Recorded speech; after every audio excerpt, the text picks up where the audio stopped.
kind of person in the airport when we were coming in here. It's about this tall, you can't tip it over, it's got cameras all around it, it just kind of toddles around and does that. But that thing needs to be connected to the police substation by a wireless connectivity the entire time. The little Roombas and Floorbots and things like that in industrial spaces, right? They have those automated scrubbing machines.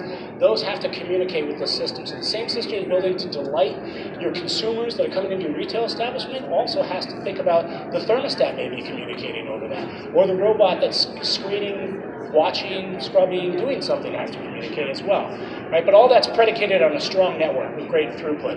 And then we put smart parking down here because it's the one that's kind of visceral to us, right? You know, I was in Raleigh, North Carolina, and we have a smart parking solution that's human-based.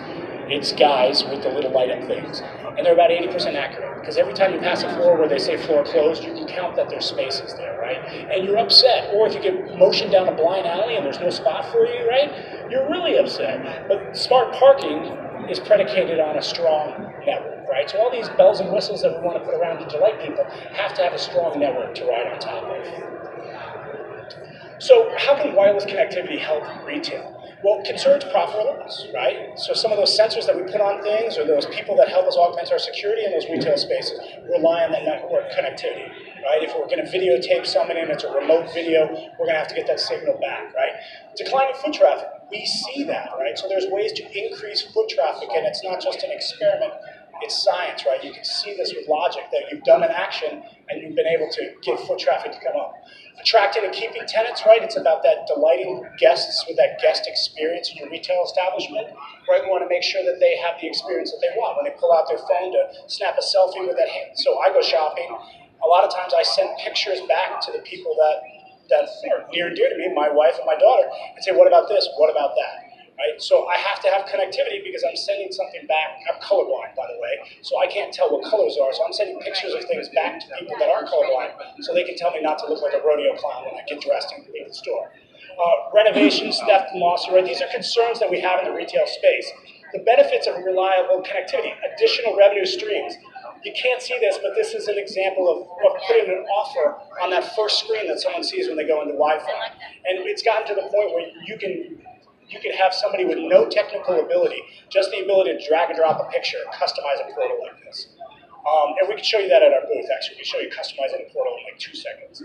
Creating a captive environment, right? You want dwell time equals spend. We know that, right? So we want to increase dwell time.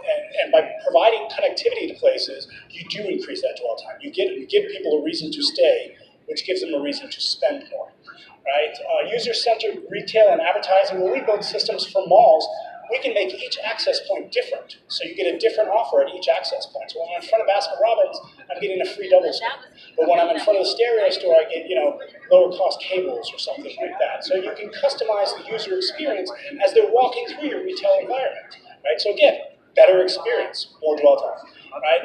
Maintaining competitiveness. We know we're competing with online shopping. I was in Vans, kind of the surfboard store, and they didn't have the shoes that I wanted. And the guy's like, hey, dude, we can go over to this Apple device over here. We can just order it off the web. And I was like, hey, dude, I got an Apple device in my pocket. I'll just do that later. He's like, cool, right? But he wanted to keep me in the store, and he wanted me to order on the iPad in the store. And I was like, I got a smaller one of those. I'll just do this later. Thanks, man. But the point of that young gentleman was trying to keep me in that store and trying to keep that revenue associated with that retail rather than the .com version of it, right? And then monitored environments. I couldn't show you a demo on this screen because it doesn't work, but if you come over to the booth, we can show you 25,000 people walking around a mall when Mike Tyson was there to sign.